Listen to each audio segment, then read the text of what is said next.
Thanks for tuning into the Hidden Tracks podcast. You can find us wherever you find podcasts or listen to music. When you have an opportunity, please give us a 5-star review, write a little note, tell us how we're doing. We really appreciate it. It helps us keep this thing going. If you want to reach out to us, you can find us at Facebook at Hidden Tracks. Instagram is at HiddenTracks99, and if you'd like to send in submissions or talk to us or give us any feedback about what we're doing, our email is myhiddentracks99@gmail. Thank you so much again for tuning in, and I hope you enjoy the show.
What's up, everybody? I have Gabe from the awesome band Audio Karate. Been around for over 20 years now. Pioneers in their own little subgenre of music, putting out new music. Pretty awesome. Very excited to have Gabe, the drummer of the awesome band. So welcome to the show, Gabe. Hello. How's it going? Glad to be here. Everybody out there that's listening, thanks for joining in. Super stoked to be here. Well, we're stoked to have you. You just released some new music, awesome new songs that I'm very excited to share with the world, which I'm sure you were as well. Yes, sir. But I got to say, when I heard Show of Hands, great song, but Return of a Master in Disguise, it took me to somewhere else. It was just fucking a brilliant 2-song set that you guys threw out that I'm first and foremost just going to say thank you so much for doing that. Oh, you're very welcome. Always glad to just reach, if only one person, then it's all worth it. But I am curious, Shane, where did it take you? So it took me to a place where I could forget about everything that's going on around me for a little while, which is, much needed in today's world and how busy we all are, and just trying to, live your life but have some solace at some point. And For that sure. was when I heard that song. I was able to close my eyes and just be like, all right, there's nothing else going on but this song right now. So Nice. That is awesome. I happen to agree with you. That's one of my favorite songs. And when we were thinking about, what should we do? How are we going to do it? What songs would we do? Monster in Disguise kind of popped out. And, it was a part of our first release, Space Camp, which I hate saying it, but 20 plus years ago. And getting to revisit it and play it over now that we've been playing it for so long, really, really felt good. You had that extra groove to it now. We have Eric Wood, who is our piano player, super talented dude. So he's been an addition to the band. So you can kind of hear those keys kind of fall in the moment that song starts. And it's the same, but different, right? It's just, it's well, 20 definitely. years of passion kind of put into this re-release, if you will. Yeah, no, it was a pleasant surprise, and just being able to hear the differences in what came out 20 years ago to now. I mean, listen, we've all, hopefully we've matured in the past 20 years. Some of us maybe not, but for for someone doing what it is that you do and creating music, you can feel that sense of maturity in the song from where it once was to where it is today. Absolutely. It's some songs are timeless. It's like the soundtrack to maybe your high school years or just kind of growing up. And it's really cool to know that some of these songs can stand the test of time. And what's really cool that I find, and I'm sure the guys in the band would agree, but we have listeners, fans that were, into us back in the day. Now their kids are kind of getting to pull up the catalog and see what we were all about. And that's just a whole new world of coolness, right? Just getting a whole new generation that might like it or might not, but either way, just getting to kind of give them that chance is super cool. I like to call it parenting done right. It's a little weird though, too, right? Wouldn't It really, do you feel? yes.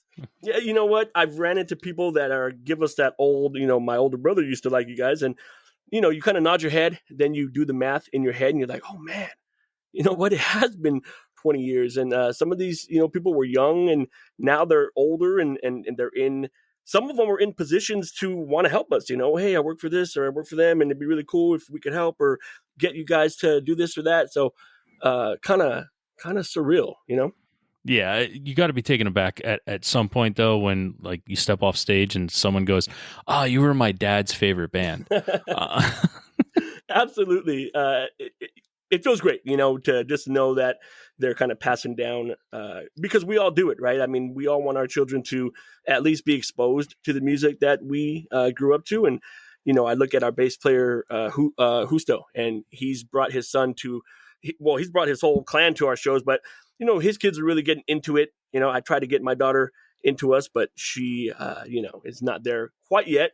But, we all have kids now that are starting to listen to the Descendents and Lagwagon and some of these bands that we grew up on. And that, I love to see the new generation kind of, grooving to it, man, because it's just a whole new world for them. And music's changed, right? And music is going in a lot of different directions now, right? So, what I still listen to, I find myself caught with, the same bands I was listening to when I was 15. I try to expand beyond that. So I like to hear what people are listening to these days. But sometimes I just, the music that drives me and really it kind of gives me that feeling that we were talking about is some of that old school stuff. Yeah, well, that's your time machine, and that's where I always put, music as a time machine. It's the only thing that we have in reality that really is, because you can go back to listening to, the first time you heard Lagwagon, right? And you can almost smell the same aroma that was in the room when you heard it for the first time, and the smiles on the people's faces that may have been around you. It's Absolutely. just that's why you go back to that. And my favorite thing though nowadays though is seeing that younger generation come up and maybe using some of that, the older stuff as a foundation, but also turning it into their own. And a lot of the times too, like I've run into some kids that are creating brilliant music nowadays, and they haven't heard of the bands that I may even say, hey, you sound like this. So it's almost like they created their own sound, but it can go back to somewhere else, which is really cool too. Yeah, it's very cool. But when you say things like, hey, so have you heard of Lagwagon? And they look at you sideways and then you realize, oh my gosh, they haven't. And that's the side of it where it's kind of like, man, you're totally missing out. Or maybe you're not, right? Because they have their own tunes that are kind of fueling their the soundtrack to their growing up, if you will.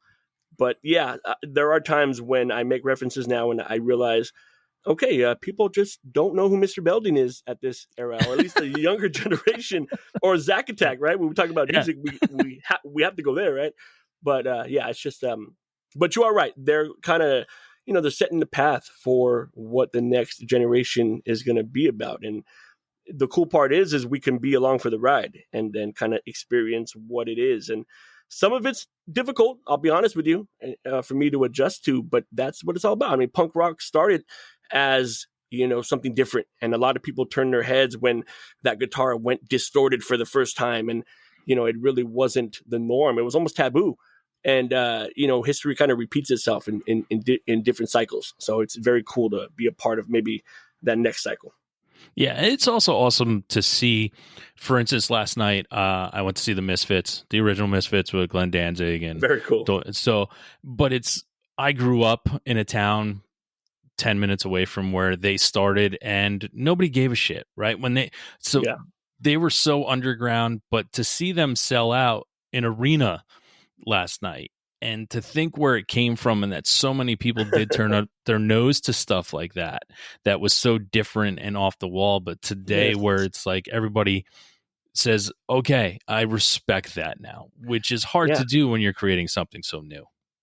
Very true. And, I don't mean to disrespect anybody, but the music back then, when you think about Misfits, Screeching Weasel, Sex Pistols, they were musicians, but it was rough, right? But Yeah. that was the niche. That was what the sound was. And I go back now and I listen to some of the Screeching Weasel albums, and I'm like, wow, this is what we used to cover these songs, right? When we started playing those backyard parties, and we were able to, right? Then you got into No Effects and Lagwagon, where the musicianship kind of just took a step up, and now you had these shredding leads that were just ripping it, and so you got to see that gradual incline of just these musicians mastering not only the genre, but their instruments too.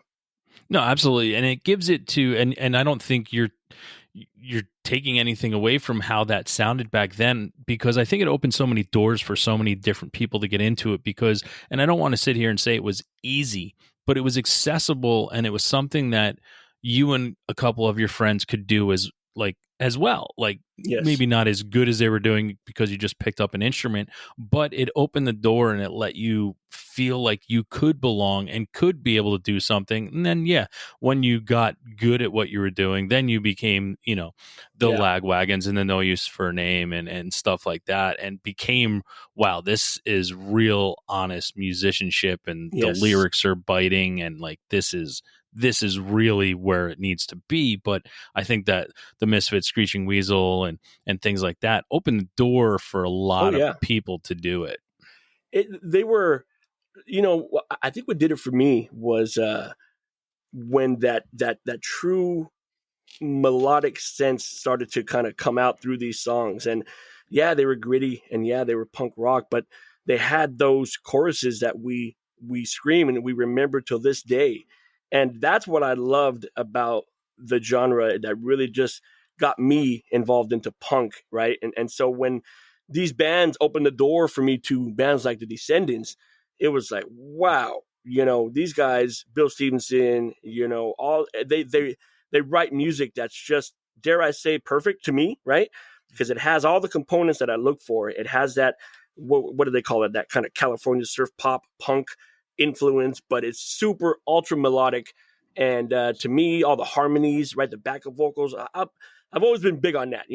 Early on, the guys would kind of fight me on that, and they liked more of a rough, take, maybe without all the shining bells and whistles. But I loved it. When you say No Use for a Name, those harmonies, the highs and lows, I mean, just it was beautiful. It was perfect, right? So that for me is what kind of turned me on to that whole world. It's just, this music is just, it's perfect. It's energizing, right? But at the same time, you're singing that hook all the way throughout your day until you can hear it and kind of get it out of your head. Yeah, and the hooks are what keep you, right? And that's why they're called hooks.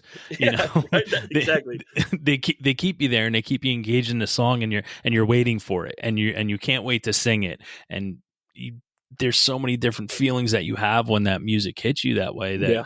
you can't. It's so hard to describe. And back at that time, you know, I grew up in the 80s and 90s, and being able to see and be a part of that, and to see where bands have come now to putting their own stamp and taking that and paying homage to it as well. There's a lot of bands out there nowadays that are just like, hey, listen, if it wasn't for these guys, Yeah. you wouldn't like our band. So bands that are a little bigger now are, you know, taking a Lagwagon out to open for them, and it's not Yeah. for any Yes. other reason but to be like, fuck, I get to play with my heroes, and I want everyone that likes my band to know who the fuck they are, and Oh yeah. who came before us. Absolutely. We had a couple flyers of, back in the old days when we used to do it differently, right? We didn't really have the cell phones and the Google Maps, right? We had to kind of make it all work. But there was a show that we had played, and the headliner was Strung Out. The main support was Rise Against, and then we were lucky enough to kind of get on that show down at the bottom to open. But a lot of people freaked out when they saw that. Like, wait a minute, Rise Against was opening for Strung Out, and kind of much to your point. I mean, back then the hierarchy was different. Back Yeah. then Rise Against, they're awesome, and they've certainly earned their place in the hierarchy. But I mean, Strung Out was above them at that time, and so it's funny that if you weren't around for that time, it might strike you as a little bit odd. But that's the way it went. No, and listen, I love Rise Against. I mean, I have Tragedy Plus Time lyrics right here in front of me in the studio, but I'll still have the hierarchy of Strung Outs above them for me because that's just where I came from. I remember the day I heard Strung Out and I was like, wow, this is fucking fast, furious, Yes, and it's yes, beautiful. Like there wasn't anything, like it wasn't gruff. It was a perfect punk rock set where it wasn't. I think it had like its own thing, really. I think yeah, they kind of created their fast and furious sound that they had, but Jason's vocals were just amazing to go on top of it, and it was just so different that I think that's what I fell in love with so much, because I was like, no one else is doing this. Everyone else has their own little thing, but this is gonna knock your dick off fast. absolutely. Almost a little bit of metal in there, right? You Yeah, hear some of these riffs, and you're right. There's I guess there's some bands out there that when you hear them, there's no second guessing who that is. You know that no, voice. You know exactly who that is, and Strung Out's one of them. There's no way that you're going to mix them up with somebody else. Um, and so, yeah, they are, for me, again, part of that initial kind of group of bands that got me going. I mean, my world was opened up in the 90s by grunge like Nirvana and Smashing Pumpkins, to just keep it 100% real. And if you want to go before that, right, it was Tupac and it was Ice Cube and it was that West Coast, rap. But once the punk rock door kind of opened up for me, I kind of never looked back, which I don't know if it's a good thing or not. But a lot of the other guys in the band, they brought, man, so many different takes. I mean, Husto brought Thin Lizzy, and Jason brought ELO, and Art brought us No Knife, and when you kind of take everybody's influences and you mix them into what Audio Karate is, that's exactly who we are. We're just a mixture of the components that came together, and we all just have that niche, right? We all just add something different, but when it comes together, hopefully, it's Audio Karate. That's what we aim for. Even though every record, in my opinion, just went a different way, we always played what we felt and what we were writing at that time. We didn't ever try to fit in to maybe somewhere where other people thought we should. We didn't want to keep it pop punk. We didn't think about it. We just wrote our tunes and they kind of came out the way they did, and hopefully people think it's a good thing. But for me, it was always changing. We were always just kind of putting something together different. Then you look at Show of Hands, and then that's where we're at now. That's where we're at in 2023, or what, 22, 21 when we actually recorded it. But that would be the modern flavor of kind of where we were going or are going. yeah, and you just brought up And this is what I always think is beautiful when there are bands, because Audio Karate, as you said, everything you've done has a kind of different flair to it. But talking about everyone's differences in their taste in music is what's beautiful about a band, because you can bring so many different things, because there's so many different sounds and so many different notes you can create, that it works. I find watching some bands and being friends with some bands where every person in the band only likes one style of music, you can tell, because some of their songs and albums will just start to sound like, it doesn't sound like it's another song. It just sounds like one, a Yeah. 42-minute song. And that's where you can kind of tell, when you get to an Audio Karate like yourself, you can hear the difference between each song, because there's so many different layers to it, because you all like so many different layers of music, that Yes. it's bound to come out in what you're creating. Yeah. It wasn't always like that. At the beginning, when we were 12, 13, Husto and I, we have been best friends since kindergarten, right? So we've really, just kind of, we've been friends from the start. So when we got instruments in our hand, Husto's older brother was in some rad 80s bands. I mean, these guys are just awesome bass players and guitarists, but they had all the gear. And so when they'd go out, they were, in their 20s. We were little kids. And if they let us hang out in their room for the night, for us, that's where it all started. Husto picked up his bass. I got behind the kit.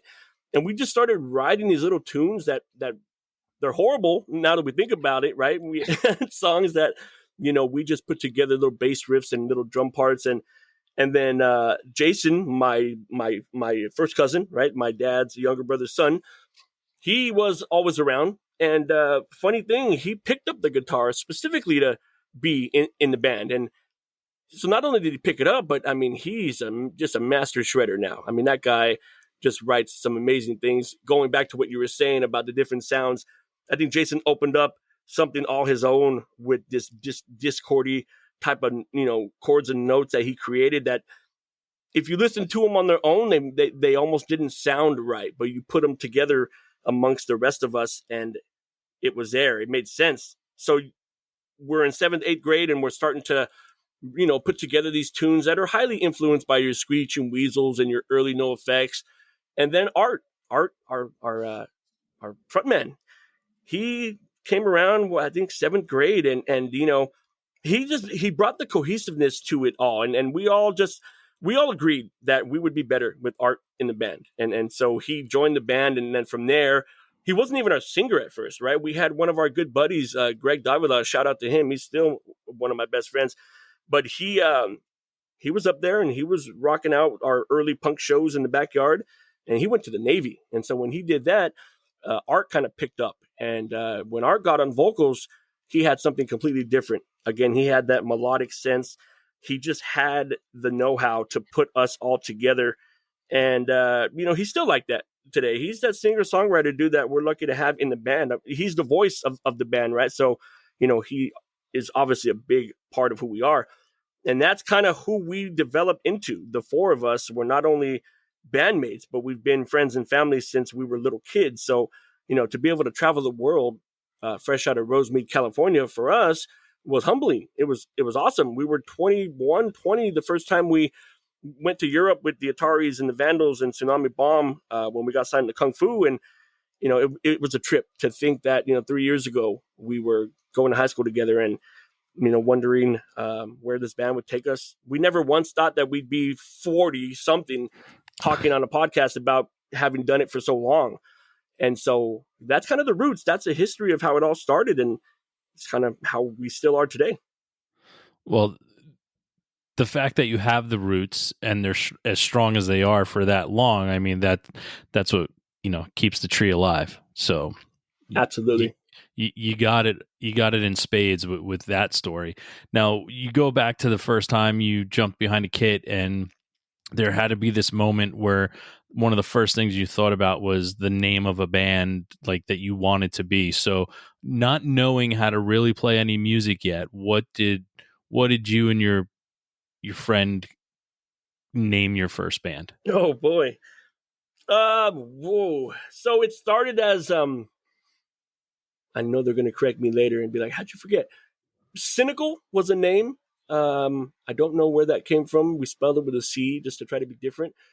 But Justo, our bass player, his family was a big part of our upbringing because we were always there, 15-year-olds hanging out, and they were older than us, right? There's about 8 of them.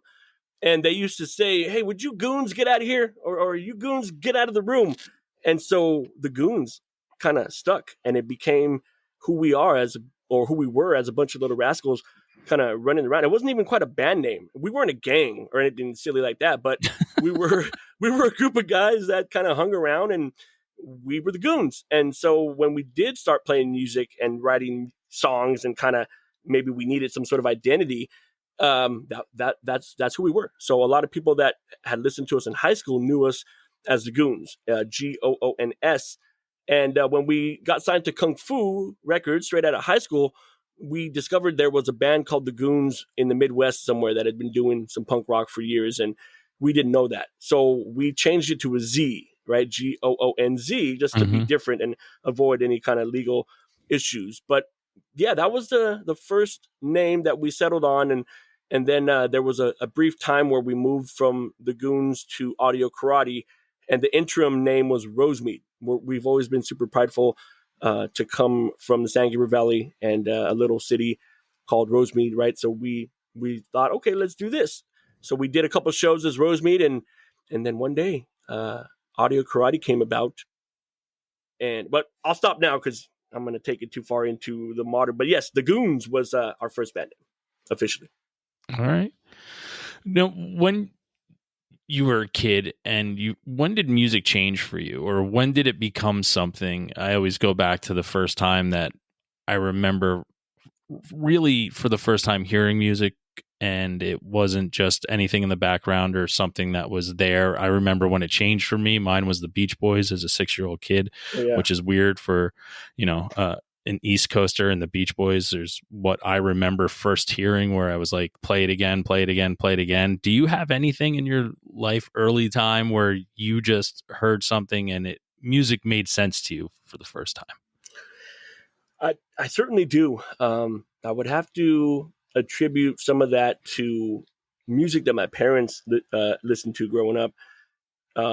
Taking drives with my family, I early on would put on my headphones, and I'd be one of those kids in the back seat that just watched the world pass, literally, while I was in the back seat, and I had my own little anthem of music going on. And they're groups or bands that people may not have heard of. The Farragher Brothers are an older group that came out right around the time when bands like Average White Band were kind of doing it.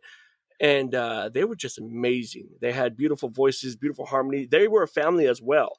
If there's anybody out there or you're listening, check out the Farragher Brothers. It's Faragher, and then Bors for brothers. That was one of the first groups that just inspired me, and it always created a familial type connection because my dad loved it. My older brother loved it. My cousin Jason, who's in the band, he loved it. His brother, his dad. It was just a whole family thing that till this day, they never really got too big. I mean, they're on iTunes now.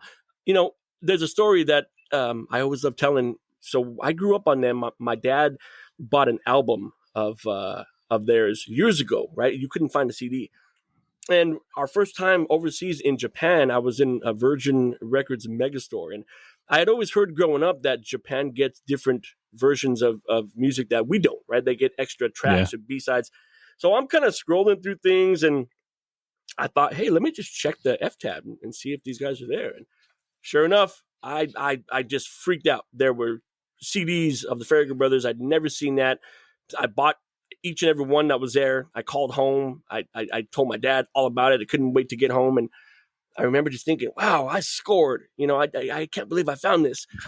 And that was kind of my journey. And then from there, the memories of El Money, all those kind of quote unquote gangster oldies, they played a part in my upbringing, and Bretton Wood, and just, that whole legacy of what people would call oldies. I mean, my generation calls oldies, because I know people nowadays are calling Nirvana oldies, and that's freaking me out. But I think that's what opened my eyes to how much I loved music and how much it was a part of my everyday. Before I even kind of developed any, punk sense or, any kind of a rock sense. One of those bands that opened my eyes to that genre was Sunny Day Real Estate. My older cousin Sergio, Jason's brother, right? Jason and I would sit as little kids and just watch him play the drums to these songs in the garage. So he would just play along to the album.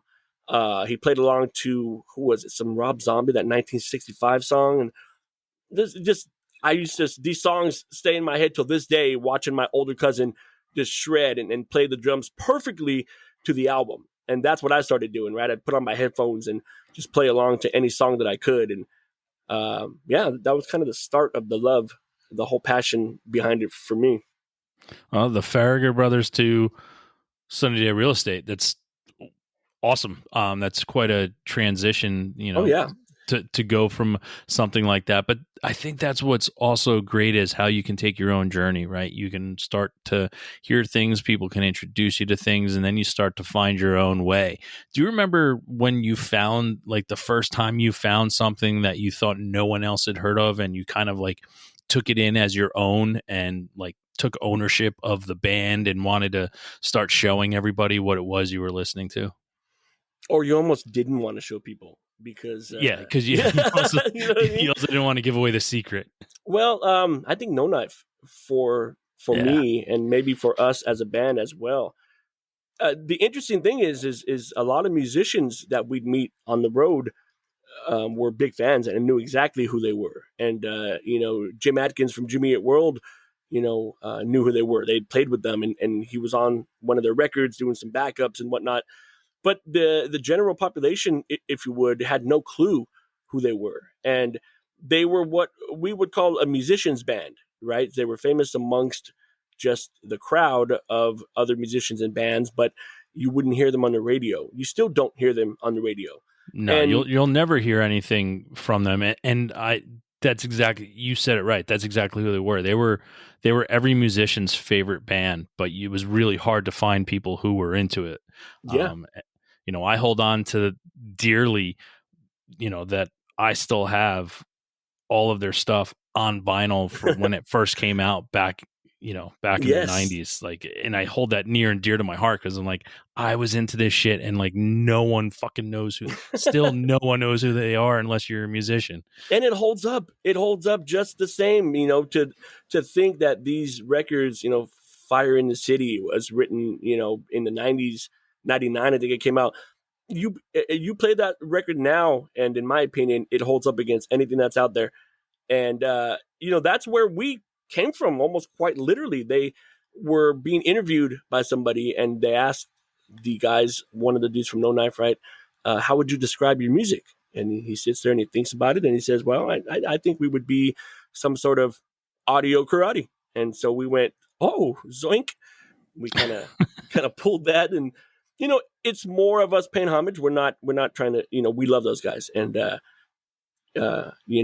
would love to meet them, even better to play with them, right? That would be super bucket list. But yeah, I mean, we were kind of born, our name at the very least was born from them. And if you listen to some of the Discordy riffs and whatnot, you'll hear a little bit of No Knife sprinkled in audio karate and Jason's approach to some of the guitaring.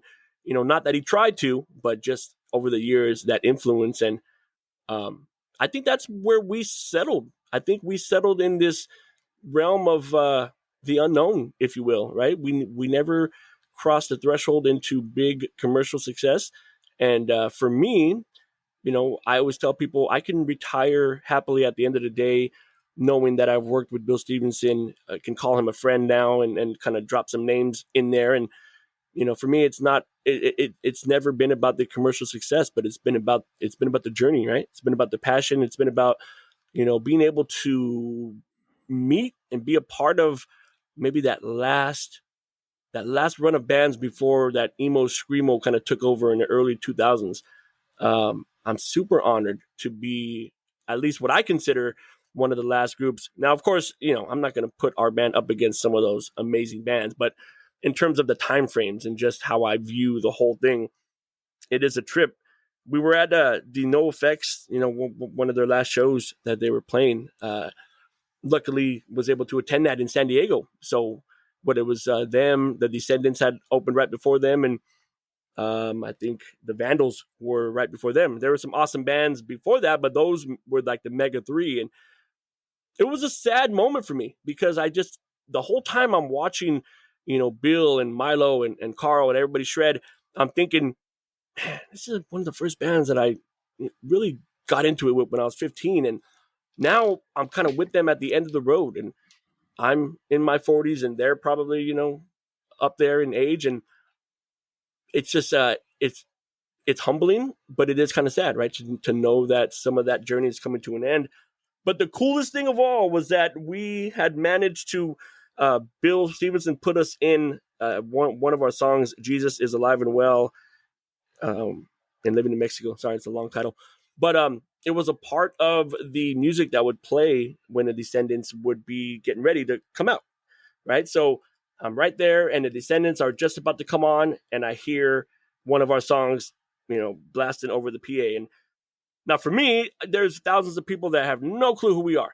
But just to know that we have come from a point of being 15 and being introduced to punk rock by bands like that, and now almost 25 years later, they're coming out to one of our songs. And Bill produced that song, and it's one of his favorites. So that's probably why it's on there. So I love Bill, and I love the Descendants. So super shout out to them for all they've done for us. But that was a moment for me. Like, I sat there and I wish I could scream the high heavens and tell everybody, right? It was like, wow, this is cool. But I just had to take that moment in and kind of look around, and there's nobody to share that with. So, but for me, that was super cool, man, just to kind of come full circle like that. Well, it's about the moments, right? And those are the things that you hold on to. And to watch that, you brought up the point of just watching this stuff possibly going away is one of the reasons why I do everything I can to not miss seeing, even if I've seen them 20 times, because I never know when the last time I'm going to see them is, right? And that's always my big thing. Last night I was exhausted. I didn't really at that point want to go out and see the Misfits. I'm like, it's the Misfits. I'm with you.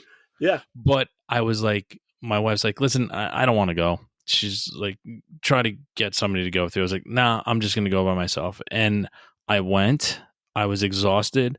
I was sitting there. I watched it, got to see Fear open up for him, which was awesome. Yeah. And in the middle of it, I was like, thank fucking God I came. Like, thank God I'm here, because this might not happen again. So I had my opportunity. I did it. I saw him. And that's what it's all about. It's taking that opportunity. And it sucks watching these guys that you grew up with, falling in love with, and loving their music, and just seeing where they're at. Like last year was an awesome moment for me. I got to, be on stage, side stage for the Descendants playing, and then that's so they cool, come man. off, and then Bad Religion goes on, and Milo and I have our arms around each other singing Bad Religion songs at the top of our lungs. And I was like, okay, this is the moment. Like, this is the moment that no matter what, it's never going to be taken away from me. I have this now. Yeah. And this is probably never going to happen again. I don't know if it will happen again, but right now that's one of those things where I'm like, yeah, I could get into a car accident on the way home and I'm good. Like, I'm good. I'm fulfilled. That's super cool, man. So do you have, were you able to capture that on film, or do you have any? Yeah, I have some video of it, and then I have a picture of me and Milo with our arms around each other singing. Oh man, that's so cool. So, yeah. So those are that's what everybody I think sometimes we take for granted in life, right? Because sometimes you're there and you're in the moment. A lot of times now people aren't in the moment because their phone's up the whole time trying to capture the moment that they're never going to remember that moment for. But it's that one little piece that when you close your eyes, you can think back to it. And like, those are the moments, like knowing that Bill loves your band so much that that's what gets him pumped up to go play. And in my eyes, Bill Stevenson is the greatest drummer of all time. Yeah. I don't think anybody can hold a candle to him, and I'm sure people are gonna, tweet and Instagram and send us all bullshit for me saying that. But in my eyes, Bill Stevenson is the greatest drummer of all time. I'm gonna agree with you first and foremost, right? For me, Bill is my number one, the guy who's kind of inspired me to be the drummer that I am today. But I have to say, when we got to tour with the Vandals, and when I got to sit on the side of the stage and watch Josh Freeze night after night do his thing, I was like, oh my God. There's just another level, a different level, because I'm not going to say, one is better than the other, but, Josh is just a monster when it comes to everything he's been on and what he brings to the table. And even now, just watching him move over to the Foo Fighters and knowing like, damn, they scored, right? I mean, Yeah. there might be a lot of fans out there that really don't know the Josh Freeze history, but that dude's amazing. But, Bill, going back to the Bill story, that is for me, our first album was produced by Trevor Keith of Face to Face. So thanks to him, Well, he's he was also awesome. my favorite. Yeah, so that was cool, he's right? my favorite front man. Yeah, Trevor's my he's kind of my white whale for this show too, because I love him so much. I think it'd be really weird that I would just say I love you over and over again for an hour, but whatever. Yeah, so I mean, I don't want to gloss over that like it was nothing, because that was our first experience with somebody behind the board that was just he knew his way. I mean, the guitar sound that Space Camp got was just top notch. Now I'm a drummer, right? So I always grew up with that kind of that Ryan Green Fat Wreck drum sound, and was very, very prominent. I love the way Space Camp came out, and I love everything that Trevor did to for us. But our second album, when Lady Melody was coming together, we asked Kung Fu, like, could we get the blasting room with Bill? And so they reached out, and as luck would have it, Bill kind of took on the project, and that was a moment for us again. Like, wait, what? Did you say yeah? And yeah, sure, yeah, you guys can do that. So knowing that Bill even knew who we were first and foremost was amazing. And Bill took it on as more of a passion project, and I thank every day that he did, because there wouldn't be the Lady Melody record as it is if it wasn't for Bill Stevenson and the whole crew, right? Because you might not hear them, but there's Carl Alvarez doing backups on there, and Milo or Chad from they weren't around. I'd love to have had them on, but the other guys were. And so there's Bill in there, and there's Carl, and we're driving home when that album was done, and we're just like little kids floating on cloud nine, just talking to ourselves like, man, we just spent 2 weeks in Fort Collins in the blasting room with Bill Stevenson, right? And the story gets even better because we got to go to his house and meet his wife, Stacy. She's amazing. We love her till this day. And his kids were babies, right? His son was sitting on the floor in diapers still. And we were making jokes like he's going to be the next Bill, right? He's going to be the next musician. And I kid you not, 15, 20 years later, we find out that little old Miles is actually a fan of our band. We're like, no way, right? And so we grew up listening to his dad, and now his dad's passing on and worked on our album that he likes. And we got to kind of go to Fort Collins, Colorado, and we played his little birthday gig at some little pizza shop with him and his friends. And, now he's touring worldwide in like 2 or 3 different bands, shredding on the guitar. And little Miles really did fulfill his destiny that we kind of laughed and said that he would. And so again, just man, that full circle for me is just amazing. Money cannot buy or replace that experience of being able to idolize somebody and then kind of grow up and just meet them, work with them. He's a savant, Bill, and everything that he does. And shout out to Jason Livermore, and the whole crew that worked on the album. It was one of the best experiences that we've had as a band, just to watch the way everything went down, how they recorded the guitar, how Art did vocals, how Bill was just so Bill about every note and just everything that came out of those amps was just, had to be to Bill's standard. And that's, that's a high standard to reach. Yeah. And I listened to it. In fact, I was in, and I'm not saying this to be cocky or vouch for myself, but in 2004, the Modern Drummer November issue, I'm in it strictly because of Bill. The old story goes as I think our publicist, somebody that we were working with, kind of threw our name in there. They didn't know who we were. They're like, who? Wait, I don't know this guy. Passed. And then somebody wait. Did Bill Stevenson produce this album? Oh, okay. Let's bring this guy back and let's talk to him. So for me, I got, for a drummer, right, to be in a magazine like that and get to talk about my experience working with Bill was, again, it's just one of those things where I might not be a millionaire, but that's pretty damn cool, you know? Well, and that's the thing, because money can't buy those memories, right? And that's what it is. It's that journey that you took to get there.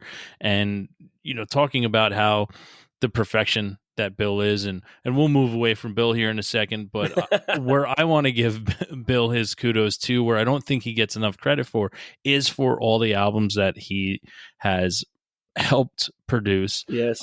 has had his hand on, and he's never talked about it.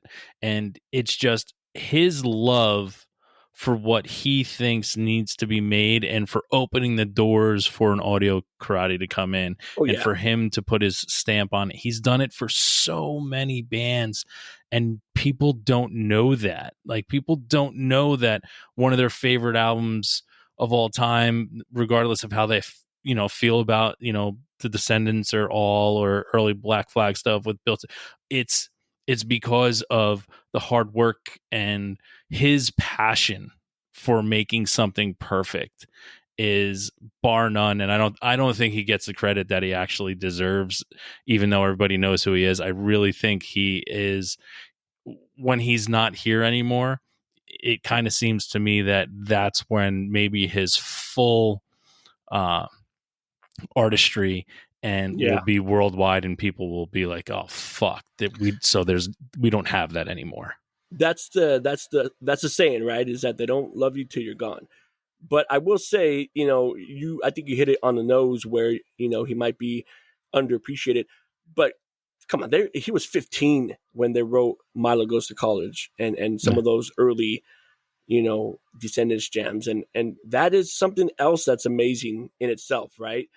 But that's what it was about. I kind of feel like, we weren't writing tunes that were as awesome as those, but, we were 13 and we were writing songs called Bite Dog. There you go. That's one of the songs.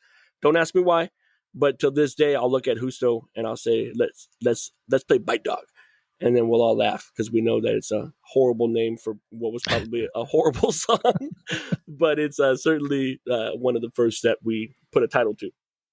But you were doing it. And we were doing it. That's what's awesome. That's where you have to look at certain things, where these School of Rocks nowadays, where you see these 7-year-olds getting into learning how to be in a band and maybe writing music and doing things, it's so important, especially without fucking, music in school nowadays. Like, just having these other things and people going out there and doing it. And I love seeing little kids at shows, and like, yet they got their headphones on, but they're at these shows, and you can see them when they're really excited and interested, and going to shows and seeing someone. I forget what show I was at, because I go to so many, but kid had to have been 6 or 7. And talking to the parents, are like, it's so awesome. Like, we're only here because of him. It's his favorite band. And I'm like, well, I'm here, so I must really like them. And it wasn't like I was going to, it wasn't like a Cure concert or anything. It was like an up and coming underground band right now. And I was like, fuck. I'm like, that's awesome. Like, that's awesome. There's the future. There's going to be a good future for music. Like, that's awesome. And for some of them, the future is now with the social media and all these platforms. I've seen way too many child drummers that are just hands down better than me, just doing some crazy shit that I'm like, you know what? I wish I would have practiced more, because there's a 7-year-old girl and she's just all over me. So, getting to see these kids hop on stage with their favorite band and they're just playing along as if they'd been part of the band the whole time it's super cool. And you're right. It's really cool to see these kids kind of take it to the next generation and show us what it's going to be like, and hopefully they bring that classic rock mix to it, because that's another part that whole jam band, feel for me was always something I love to do. And when you start getting to a certain point, it's hard to do that. You have to practice the songs that you're playing during a set, and it all has to be kind of formatted. But I used to love to just get behind the kit with a couple friends and just go wherever it takes us, and just jam, do whatever, sober, smoke a little bit, whatever it was, just jam. But figure it out while you're playing. Like, that's the fun part. Oh, I love it. I love when people that don't play music are like, how do you know when to change or and it's just like, well, there's a format, but there's also a feel. You can look at somebody and in a heartbeat, you can have never played with them before, but you'll know, right? You'll know when that change is coming, when I jump over to the ride and, everybody just hits the next set of chords and notes. So yeah, there's that unspoken just cohesiveness to it that all comes together at the right moment. And for you, let's get into the audio karate stuff. We're waxing poetically about everything we love, which is what this show's about, and is awesome. But I have to ask you this question where if no one's ever heard of your band, Audio Karate, and you had to play them like one or two songs, and I know it's hard because everything you guys do is a little different, but what one or two songs would you pick to play for them that you would think best describe what Audio Karate is? Well, first of all, let me just say thank you so much for not asking me, who do you think you guys sound like? I don't. I can't stand that question because I just feel like I'm insulting any band that I would say. And then the bands that I want to say, I know thousands of people would be like, oh, absolutely not. So thank you for that. I don't think I've ever asked that question. Let's see. I would have to say, and look at me. I'm pulling up my phone. I can just take a look. No, wait. What songs do we have? Well, Nintendo 89 was kind of, if we did have ever something that could be quote unquote your hit. Yeah, that would be the one. That would be one of them. And then I would have to say definitely something from Lady Melody. I would say either, if not Jesus is Alive, I would say Hey Maria is probably one of my favorites to play and even listen to. So I'd say that one. And I would actually throw in Halfway Decent. That one is off of Space Camp as well, but it just it's almost prog rock. We kind of laugh about some of these songs that because we wrote them as youngsters, as 17, 18-year-old kids or teenagers, and when you're playing the same song at 32, you're thinking, man, we probably should have cut that short. But yeah, I would say probably one of those three. And then I'm going to throw in a B-side, not a B-side, but a deep cut. There's Aim to Please on Lady Melody. For me, is one of the ones that I would want to destroy somebody's eardrums with, because it has a lot of cool components to it. It has some awesome shredding kind of guitar that makes sense only in the context of the song. And I know Art's vocals are just like it's just a one-hitter quitter. I believe he actually did record that song in one take. And then after that, his voice was shot for a few hours or days. But when, that was one of my favorite things, to sit and watch him do vocals and kind of give it his all. But yeah, Aim to Please, I would put on that list. So I'm not sure if you wanted all 4 or 5 of those, but those are the ones probably that come to mind. No, it's perfect. And, to show exactly how we do things here. When we're done, I was, what, I'm going to do it right now while we're on air, because I don't care. There you go. I love it. I'm sending you a message of my notes here that I have, and it is, you'll see a little star next to something, which is pretty funny. But I always have the songs that I would choose, and a lot of times some of them are way different. But so the songs that I picked, and you'll notice that Aim to Please has a star next to it, because the star always means that if I want the true complexity of a band I'd say, hey, listen to these 2 songs. But if you want the true complexity of a band, listen to this song. So that's how I always run it. And you'll notice, if you got your message, that there's a star next to Aim to Please, because that's the complexity song of a band. I'll be like, this is really what they can do. But to ease you into it, here's the 2 songs that I play for you. Nice. That is super cool that we kind of met on that plane. Who Brings a Knife to a Gunfight? My eyes went past that song 2 or 3 times. For me, there's a lot of things drum wise that I like.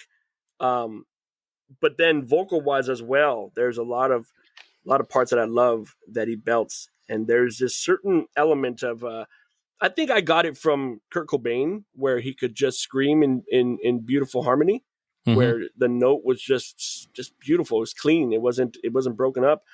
And I think Art has a part of that in him, where these songs that we're talking about, maybe we'll get to Drama Club, right? Because that one's more of has that pop sensibility. But Who Brings a Knife to a Gunfight? There's some parts at the end of that song that I listen to back and forth. I know my friends make fun of me. I listen to our band a lot, and I know that's kind of taboo. I also wear our shirts because I get them for free. But you know, I enjoy listening to my friends kick ass. So when I hear Art belt these notes, I'm like, man, that sounds badass. And so that's another cool song. Yeah, and listen, you're allowed to wear your own shirt. I mean, I'm not a huge fan of the band Good Charlotte, but Joel Madden once, somebody said to him, like, you're wearing your own band shirt. Like, what? Like, why would you do that? He goes, well, I created a brand with my band, and I love my band, and I'm trying to do everything I can to get my band bigger. So me wearing the fucking shirt makes sure people knows who the hell we are. And Makes sense. I was like, right on, man. Good for you. Yeah, makes sense. There's a little fraternity out there of bands that tour together, and one of the things that bands do a lot of the times is they will exchange merch, and they'll trade shirts, and I still to this day have countless amount of Tsunami Bomb shirts and Vandals gear, and then just Descendents, of course, right? All these bands, but I am that guy. That's another thing I get shit for. All the other guys will kind of wait till it comes to them, and I'm like, I'm gonna go wait by the merch table because as soon as he gets there, I'm getting some shit.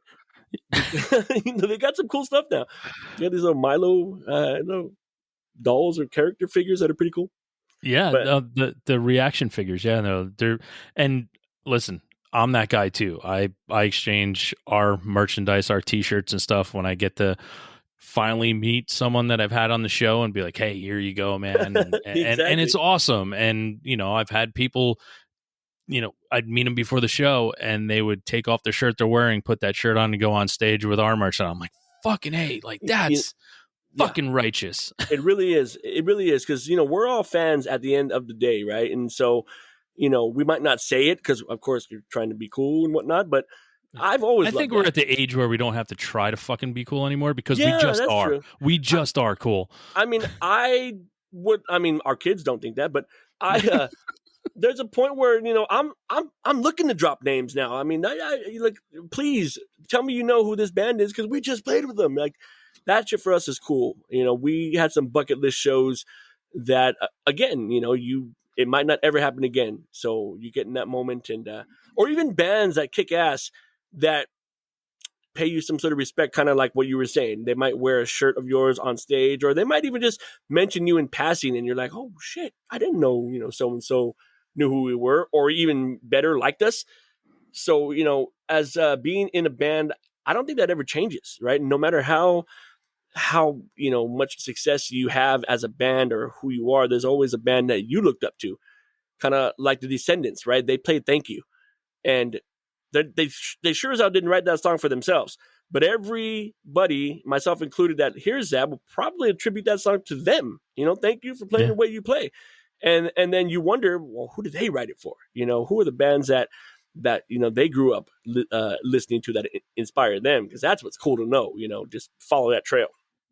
Well, it's a history. It's figuring out where that trail may have begun, right? And that's what I love to do. That's why I asked the question, the first thing that got you to music, because I love that story. And I love to see where it goes. It's just that journey into where you are today. And you can kind of watch people's lives through the eyes of the music they listen to, which is awesome. We've had, and this hasn't happened much, but the few times that it has, it's powerful. There was a person who was going through some personal struggles, and they were, I think they were contemplating, just kind of ending it all, and I hate to say that, and I don't want to bring up such a sensitive topic in a light manner, but it was a dark time for this person, and they reached out to us randomly, and they said, hey, I was watching this interview. We were on Access Live, which televised an interview, and then we played a song. And she said, hey, you guys flat out saved me. I was in a dark place. And that song just spoke to me in a way that nothing else had been able to. And by the time that song was over, I had never heard of you guys, and I may never listen to you again, but thank you for bringing me back into the light, and knowing that, I have a purpose and I should be here. And I was like, oh shit, what? Like, that is so deep and profound that you don't even know how to respond to it. Like, that our music would touch somebody in a way that, to them, it saved them in a variety of ways. And I hate saying that because, I'm not going to, put us on any kind of a level like that. But man, No, but you are. And here's the thing that I try to explain to people, and what you just described a couple episodes ago, I got to have someone who actually did that for me in my life. And I got to tell man, that's him on cool. air exactly to just say thank you. And that's really, I think that goes, I don't think people know exactly how to say what they want to say when they have an opportunity. Yeah. That's why I'm very lucky to do what I do, where I can sit here and say thank you, because the music you created, because you and I wouldn't be talking without the music that you created, right? So For sure. It's a huge thank you, because I'm interested in it.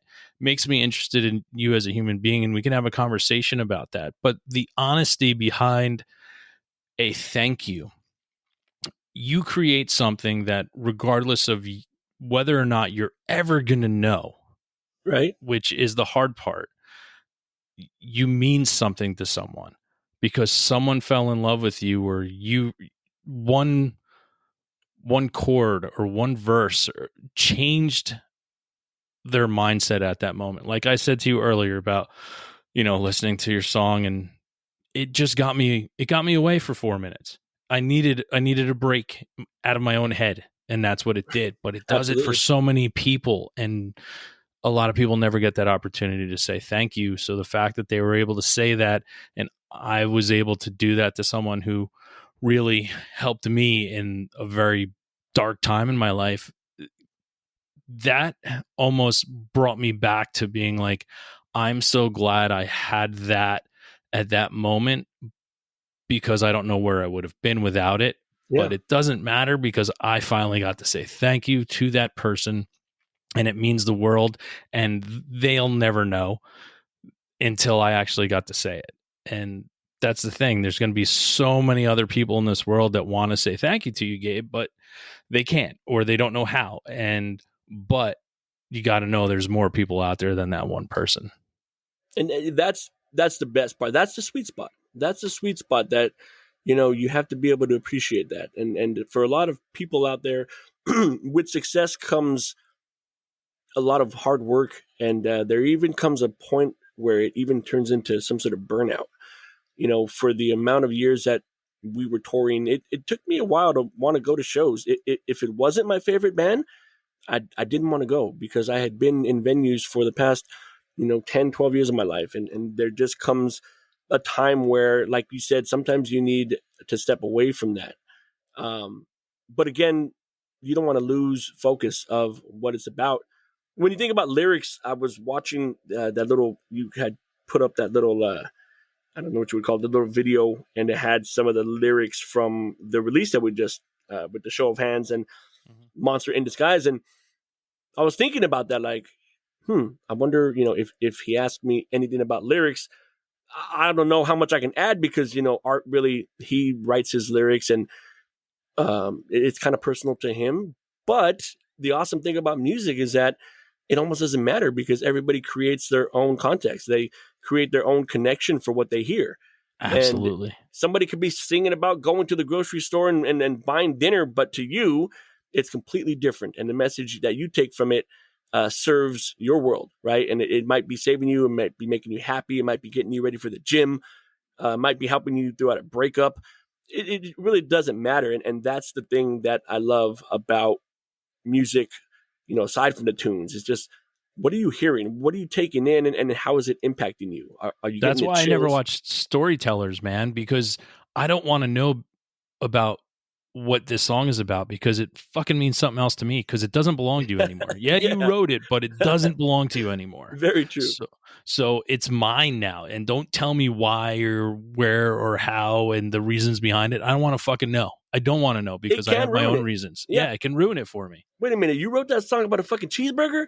Oh, Yeah. okay, 'cause that kind of that meant a lot more to me. But okay, go for cheeseburgers are cool. But yeah, no, I definitely hear what you mean. It's mine now, and it means something way different.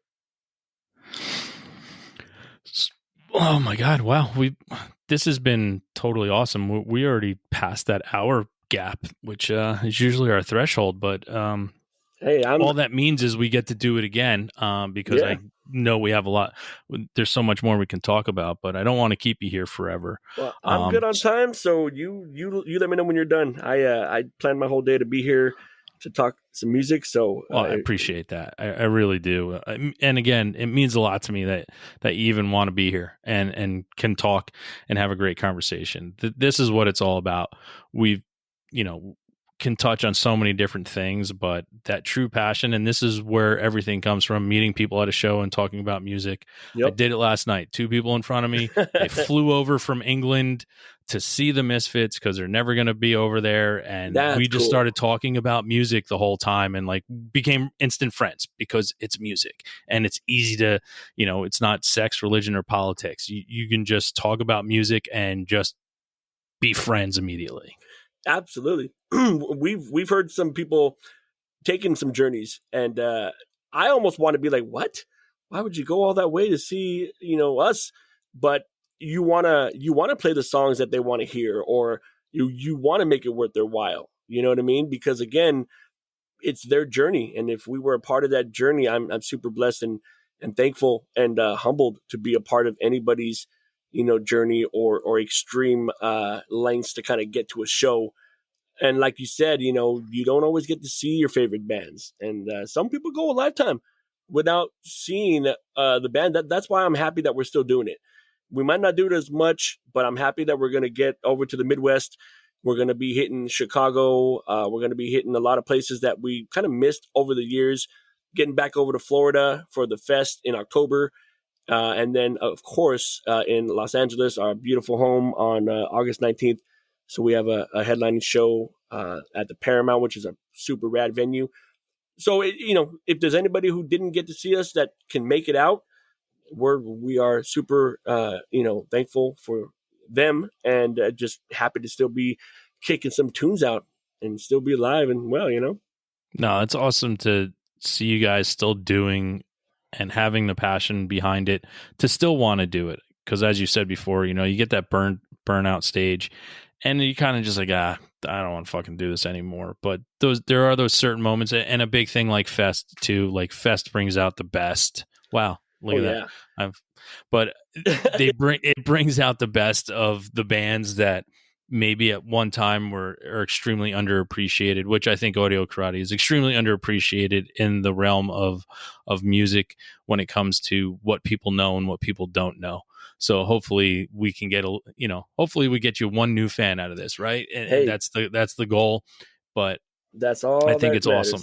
Just one year. And, shout out to Casey for Iodine Records for giving us new life and giving us a label to call home. So we have a bunch of people that we've worked with along the way, getting to record at New Monkey Studios with Greg and Killer Cortez. I mean, we can't thank these people enough for allowing us their awesome, minds and studios to kind of create what we do. And without a label to call home and put our stuff out there, we could do it DIY, but, it's always a little easier to have some support for some awesome places. And even you, Shane, for having us on and like you just said it perfectly, putting us in one more ear. We couldn't thank you enough, bud. So we will come back anytime you want us. No, and we appreciate that. And a shout out to, to people like Casey at Iodine and all the other labels, John at Spartan and Rob at Friend Club, and like giving these bands that unfortunately were around 20 years ago and maybe didn't have that huge illustrious moment, but bringing it back and saying, fuck you guys deserve a home, right? Like you deserve a home, and we need to get this out there. And even though they have newer bands with them, they're still always going after the older bands and saying, you fucking matter, let's do this. And that's what's awesome. And then we need more people like that out there, because to watch bands just fade away and have not like a No Knife, like they're just gone, right? They're just it's not there anymore. And you're always hoping for that new recording, right? That you're going to pop online one day and be like, wait a minute, they got an EP? Oh, I can't wait to hear it. That was what was the most recent one for me? Oh, when Mineral got back together and threw out a couple, like 2 songs, and I was just like, I don't know how much happier I could have gotten. Like I was like, fuck, yes. Okay, it's only 2 songs, but I have these 2 new songs. This is awesome. That's another thing that became popular, and I'm glad it did. The reissues of vinyl that kind of forced us to come out of hiding. We wanted to, hey, let's get back together, put Space Camp out on vinyl, and let's just play a couple shows. And that turned into Bill saying, hey, you guys want to play with us? Are you guys still playing? And we're like, oh, yeah. We got to do this a couple shows and dates with Unwritten Law, and they were actually doing the Black Album, which is my favorite. Nice. And then, I got to see No Effects, which I was telling you about. They played So Long and Thanks for All the Shoes. So that became something cool that bands were doing. They were getting on stage and they were playing an album start to finish. In fact, one of the cooler concerts that I saw was No Knife. Jimmy World, I believe No Knife was opening for Jimmy, but Jimmy World was playing Clarity from start to finish. And the 10-year anniversary. I was at that. Oh, dude, was that badass or what? It was awesome. And I got to hang, me and my buddies got to hang with Jim after the show. Oh, that's so rad. And but Clarity it's one of those albums that, people know it, but they don't really know it, like how gigantic of a moment in music that was when that album came out. People don't understand how. Dare I say perfect? Those songs where you don't have a track you skip? Yeah. I think Clarity is one of those for me, where every song on it, fast or slow, I don't care. For me, they were doing it because they were bringing a little No Knife as well. And that's what I loved. They were bringing that discordy, those guitar riffs and blending those sounds that just. Well, that's what Static Prevails was. I mean, that's what. Yes, sir. I say they possibly had, one of the greatest 4 album runs of any band that I've ever seen was Jimmy World, because everything was so fucking different. And when I say 4 album runs, I throw in their very, very first fucking album that was their original self-titled with picture 2 kids on the front. Well, Bleed American too, right? Yeah, and Bleed American.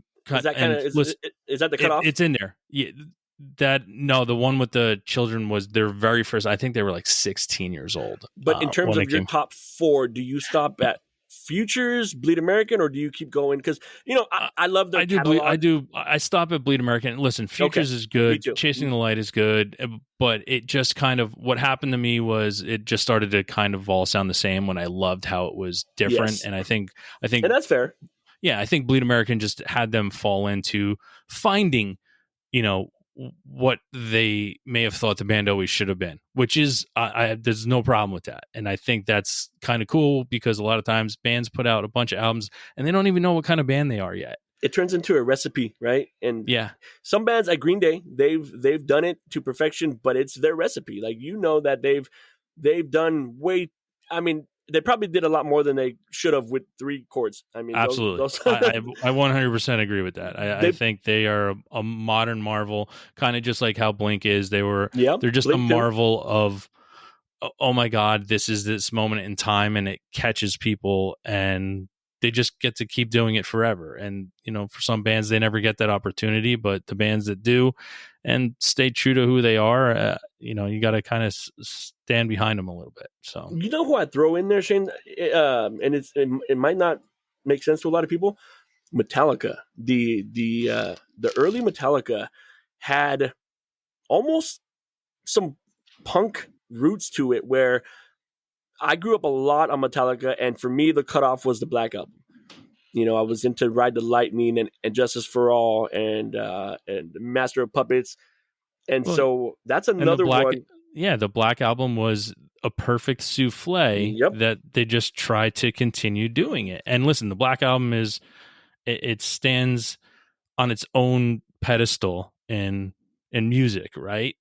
And it's kind of for me too. That's kind of after that I kind of checked out. Exactly. Then you have bands like NoFX where they understand it's a recipe and they keep doing it, but they're shedding a light on it. Like they've done Linoleum in like 7 different formats, but Fat Mike he'll kind of call it out and laugh and even make the lyrics about it, right? This song sounds like Linoleum, and you're like, haha, it does. And for some reason, it's still just as badass, right? It's those guys also did it for a long time, and there were. I mean, I'm a huge fan of El Jefe. I just think, and not only the Hispanic roots, because we can talk another 3 hours about our Hispanic roots and how that kind of gave us an identity, but to watch what El Jefe brought to NoFX in terms of the talent was just super cool, man. It's really elevated their style and took them to the next level. And they lasted, up until, I mean, they're still doing it, right? Yeah. And I think you bring up that point with the recipe. I think NoFX, what they did with the recipe, though, was if it called for 1 cup of sugar, they'd put 4 cups of sugar in it, right? Like that's just how Yes. that's just how Fat Mike goes about it. It's like, all right, we found a recipe where we're just gonna beef it up over and over again.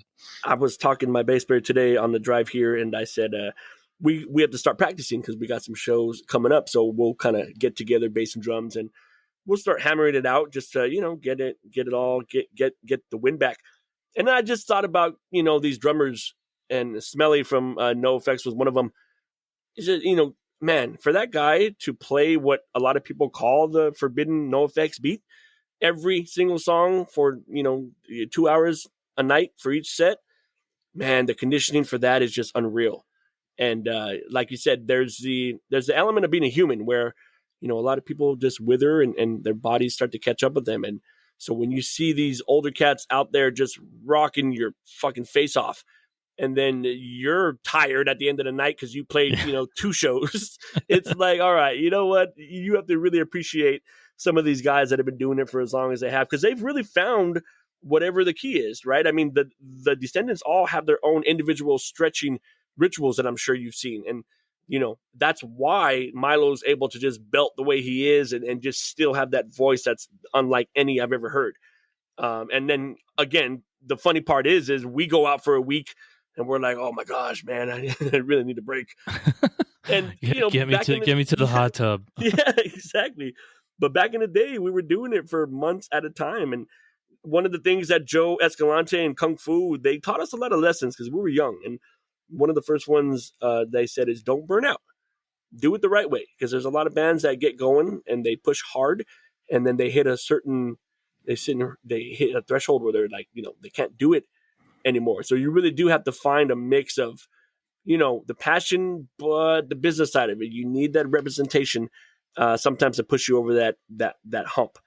And so, now we can get into the politics and the business of the music, which there's so many components to this thing that we call music, right? So yeah, that's a whole nother show.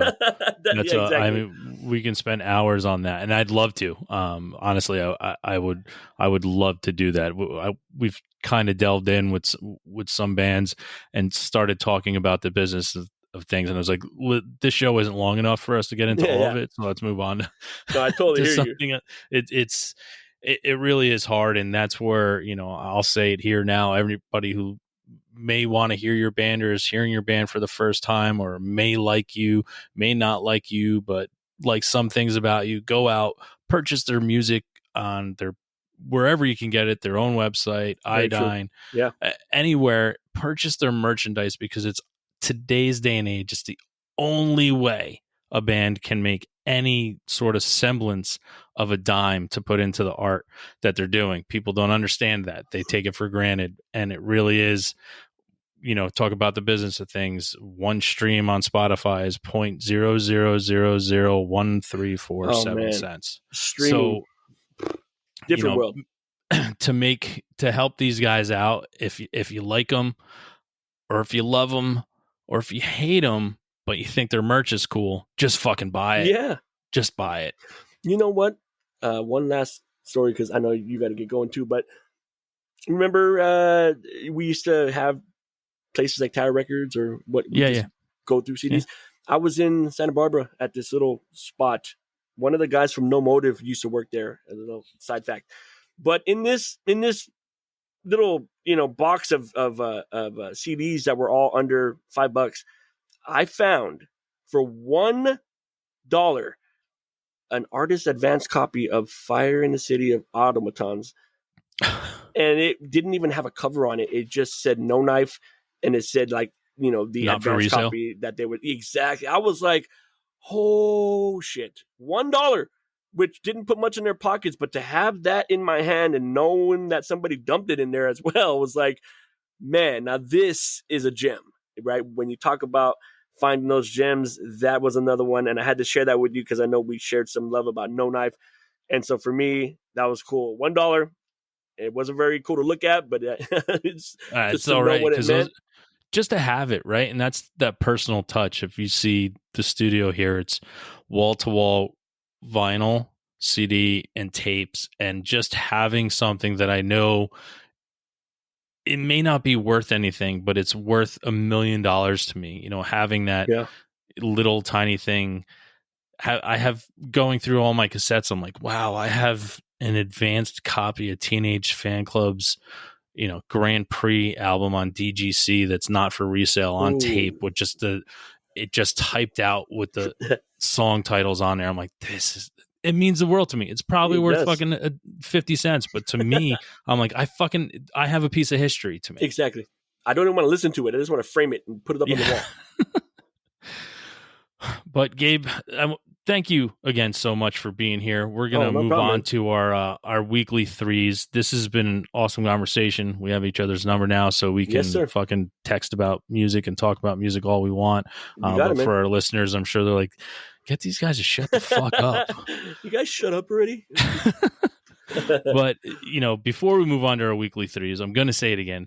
Thank you again so very much for creating the music that brought us together. Well, thank you for just being a listener and doing what you do, bro. So we are a part of the same machine. So I appreciate you for all you're doing to push band's music and getting it into as many ears as possible. That's awesome. Thanks, man. So we are in our weekly three segment. It's 3 things you're listening to right now that you would like people to check out. Let's see. You know what? I'm going to go with, I have to say No Knife. I mean, duh, we got to put that in there, right? So if you haven't heard No Knife, go check out any artist. You know what? I listen to a lot of Posies. So I've been digging back into the catalog of some old Posies records, but I'm sure my friends are going to be like, seriously? On. All right, we're going to talk about this because I have two favorite bands, and it's always 1 and 2. It's the Posies and Face to Face, and I'm staring at autographed Amazing Disgrace by John and Ken in front of me, a picture from their Failure tour autographed right in front of me, and I think I own every single recording the Posies have ever created. I'm telling you, man, they just album to album, they play a variety of different type of music. And I'm glad that, again, you and I seem to be on that same wavelength. So awesome. I'm glad you met there. And, because I brought them up, I'm going to throw out the Farragher Brothers. If you've never heard of this band, go pull them up on iTunes.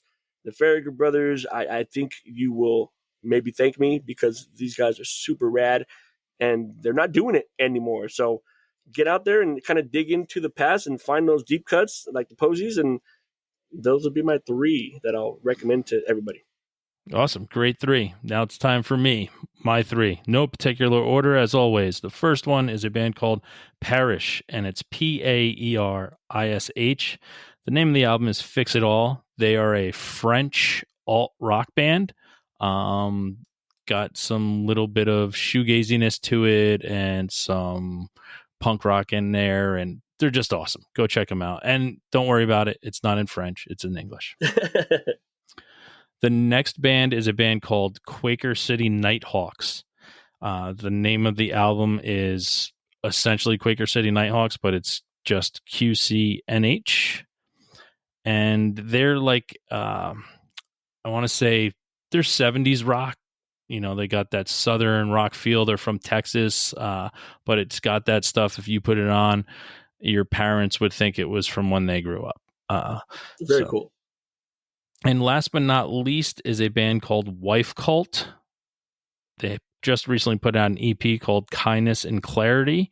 And it's an Australian indie rock band, really cool.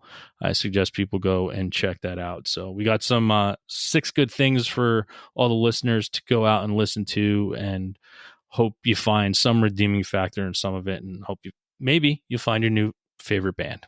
Very cool. But Gabe, again, thank you so much for being here. This is so awesome, and can't wait to talk to you again soon.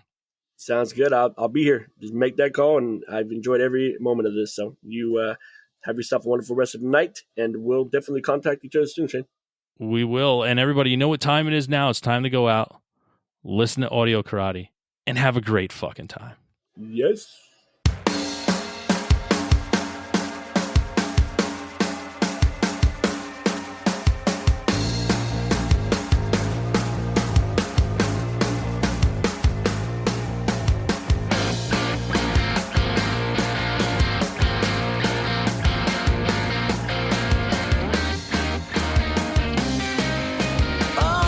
Studio silence, no the repression of violence.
Thanks again for tuning into the Hidden Tracks podcast. We hope you enjoyed this week's show. Don't forget to follow us on Instagram at HiddenTracks99. Also, send all your submissions myhiddentracks99@gmail.com. Tune in next week. You may find your new favorite band, and don't forget to go out and have a great fucking time.